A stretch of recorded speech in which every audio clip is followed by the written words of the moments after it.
Hey guys, what's up, Zags here. Welcome to another F1 challenge. It's been a long time, but I thought I'd come back with a bang. So this is the Lewis Hamilton 13th to where challenge. So you may remember, just a week ago, Lewis Hamilton started in 13th position after a pretty terrible qualifying where he got stuck up in little dramas, Van Dorn crashing Mini, couldn't complete his fastest lap, then getting promoted one place through somebody getting a penalty.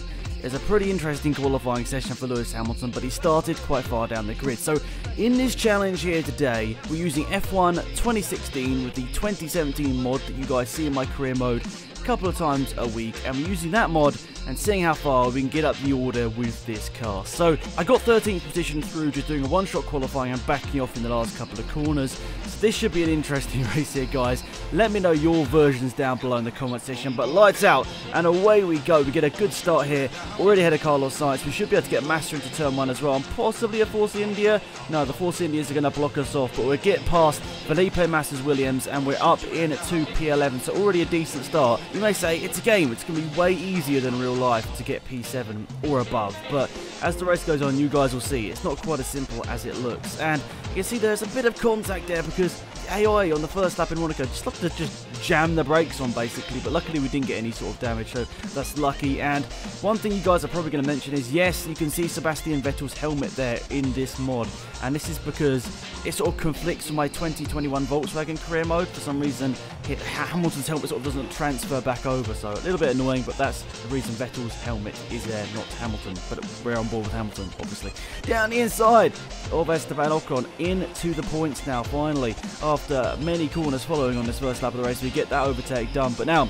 a bit of a gap to his teammate Sergio Perez, who's sort of flew off into the distance somewhat after, well, I could say a pretty decent first lap there for the Force India driver, but he's getting slightly bogged up behind somebody here. Lance Stroll in the Williams isn't really making it too easy for him to get past, and of course Monaco's a track where it's very hard to overtake, so you've got to take those opportunities when they arise. So hopefully with a bit of a slipstream here down to turn 1, we might be able to get Sergio Perez. Are we close enough? It's going to be a long way back. I don't think we're going to quite get Sergio Perez here, and we sort of back out of that one. But it was a good lap. It was a good lap. It shows we're quick. So now lap number 4. We're right up behind Sergio Perez, as we have been for the last couple of laps. And we're now really pushing for this overtake because it's starting to, lose a lot of time getting stuck up in this group. I think it's partly due to, well, look at that. The two cars at the front of this queue are two McLaren Hondas.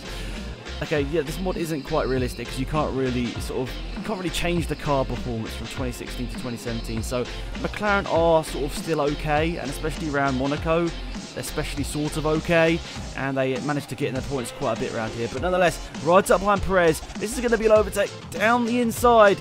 We've done it. Awesome stuff. Very close to being wiped out from the wall there. Perez turned in. I don't think he really saw us there. Let's have a quick look at the replay. Right down the inside of Sergio Perez there. He did sort of turn into us, but luckily there was not enough contact to cause any sort of big accident, and we get through. And now Lance Stroll is the next person on our list down to turn 1. Oh, a bit of contact there on lap number 8. Getting a little bit frustrated, just pushing a little bit too hard into turn 1 there. There's a bit of contact with Mr. Lance Stroll, and it's going to cost us a bit of time there. You can see he lost about a second to Lance Stroll because of that.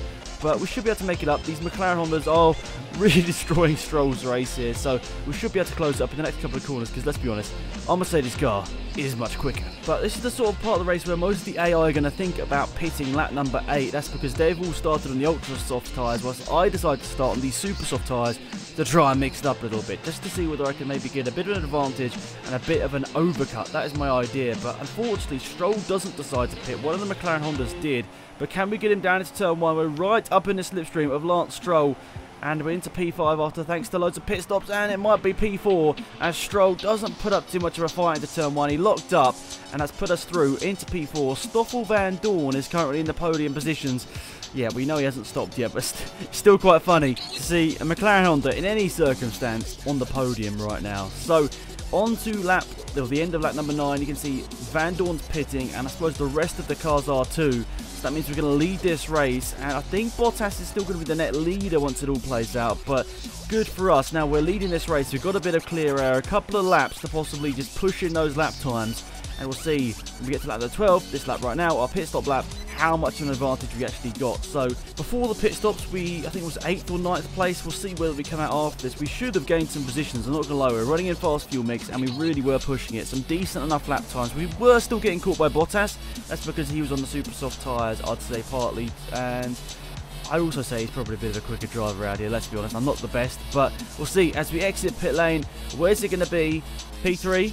P4? 5? 6? Okay, so we've still gained a couple of positions, and Carlos Sainz is there, so we've actually gained quite a few positions out of this. We're net P5, which is actually pretty decent here. I think we've actually going to be count ourselves very happy with how that's all played out, because we've gained at least 2 or 3 positions out of that. And as we go on to lap number 14 here, you can see we're going to be into P5 across the line. Are we going to go for a move on Kimi Raikkonen into turn 1? No, we back out of it. We were thinking, oh, but we're still trying to go for it. Side by side up the hill? No, okay, not quite. It was looking promising for a while there, but we decided back out of it. It's probably going to be an accident that we push this too much and just stay in P5 for now. But Sebastian Vettel isn't doing Raikkonen any favours right now. I'd say Vettel really is slower than Raikkonen, and we're really sort of helping us because of it. So by lap number 14 here, you can see we're right up behind them still, and down the inside of Kimi Raikkonen.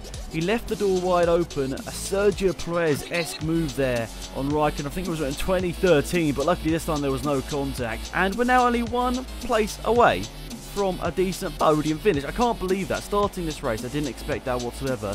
But I suppose the alternative strategy really did work for us here today. And the real-life F1 race in 2017 didn't have many on-track overtakes. And I've done a couple of on-track overtakes, but still, it's interesting to see how this race has turned out. Trying to go for a move on Sebastian Vettel into turn 1. What's he doing? He's like squeezing me towards the wall. Then I squeezed him in the braking zone a little bit. But we're into P3. Awesome stuff there. Vettel trying to be a bit sneaky through pushing us into the wall on the left-hand side. Then I thought, getting my muscles out. I'm not taking any of that. We sort of pushed him back a little bit, and we got ourselves into the podium positions. Now, can we chase down Daniel Ricciardo? Well, we've got just over 4 laps to go. Is this possible? This would be really cool if we can get somehow P2. I totally don't expect it whatsoever, but we'll see. So up to the start-finish line, guys. What's this lap time going to be? It's probably our first free lap, and it's actually purple, so we've gone fastest lap of this race there. I'm not going to lie, I actually really enjoy driving Monaco. I don't normally enjoy driving Monaco, just probably generally because I'm in a bad car and I normally crash a lot, but today I actually really enjoyed it. So with just 2.5 laps remaining here, guys, right up behind Daniel Ricciardo, is this overtake going to be a possibility into the chicane here? Not going to be through here, obviously, but we're close, and maybe down the main straight with a little bit of DRS, there might be a possibility to get into second place. Let's be honest, Bottas has won this race. Easy and simple as long as he doesn't crash, but for us, to get P2 would honestly be pretty epic starting P13. And I wouldn't say I've really done any sort of illegitimate overtakes, really. Maybe that one on Vettel was a little bit sneaky. Oh, okay. That sprung itself back on me there. Didn't expect to overtake Ricciardo through there. Completely forgot that I got the overtake done. Anyway, P2, 2 laps to go. Let's just keep it calm. We could have a decent finish on our hands here. So at this point, I was absolutely bricking it because I was like, just don't put it in the wall.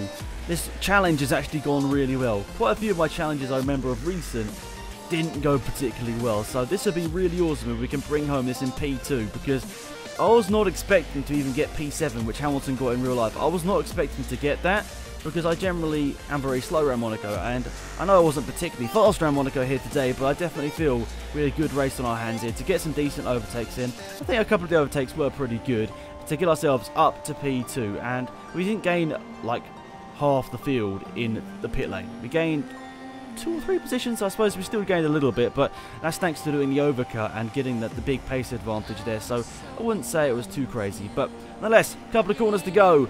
Bottas is going to come around the last corner any second now to win this race. Can we keep P2 slightly wide through there? There's Bottas, won this race. Last corner time for us. We're going to completed the Lewis Hamilton challenge and actually far exceeded it. So that's pretty awesome. So my idea, guys, is in the comment section of this video, let me know if you try this challenge for yourself, where do you finish? So do a one-shot qualifying lap, get yourself into 13th. It took me a couple of attempts to get into 13th, I'm not going to lie. But then post your comments down below about what position you finished, whatever difficulty you normally race on. This is the same difficulty as I did in my career mode, so I thought it was a good benchmark. And, well, actually it's turned out pretty good. So, interesting stuff. Let me know your results in the comment section down below. Of course, if you're a console, you can't really do it like having Bottas in the Mercedes and all that, but you can still do the same sort of challenge in a way. Just start 13th and see how far up the order you can get. So, awesome stuff for us there. P2 from P13 on the podium. I'll give that a big thumbs up. There's Nico Bottas. Hey. So, awesome stuff. Leave your responses down below in the comment section, guys. That'd be absolutely epic. But for once, I really enjoyed driving Monaco, so maybe more Monaco challenges to come. So, that's it for this video. Remember to leave a like if you enjoyed it, and let me know any suggestions down in the comment section down below if you'd like to see more F1 challenges on F1 2016, because I know it's been quite a few months since I last did them. So, thanks for watching, have an epic day, and I'll see you lads soon. Goodbye.